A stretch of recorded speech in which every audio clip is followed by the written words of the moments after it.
জায়গায় গান লিখে আসে স্টুডেন্ট।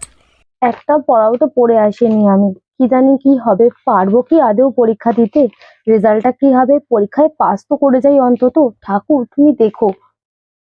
নীল গ্রহ কাকে বলা হয় ও কেন বলা হয়? নীল গ্রহ, নীল গ্রহ বলে কি আবার কোনো গ্রহ আছে? একটাই উপায় রয়েছে আমার হাতে, এখন একটা কাজ করি, এই পেজটা পুরো ভর্তি করে গান লিখে দিই, তাহলে আমার ফুল মার্কস চলে আসবে। সবার শেষে খাতা দেবো, স্যার পড়বে না অ্যান্সারটা কি লেখা আছে, আমিও ফুল মার্কস পেয়ে যাবো। ঠিক আছে, লিখি। নীল গ্রহ বলা হয়, এই বেশি তাকাস না, বিয়ে দিয়ে দেবো, কেঙ্গে মরে যাবি, এই কারণে একে বলা হয় নীল গ্রহ। উদাহরণ ড্যাশ ড্যাশ ড্যাশ। ম্যাম, হয়ে গেছে আমার। টিচার খাতা দেখার সময় যা হয়। কি? নীল গ্রহ কাকে বলা হয়? বেশি তাকাস না, বিয়ে দিয়ে দেবো, কেন্দ্রে মরে যাবি, একে বলা হয় নীল গ্রহ।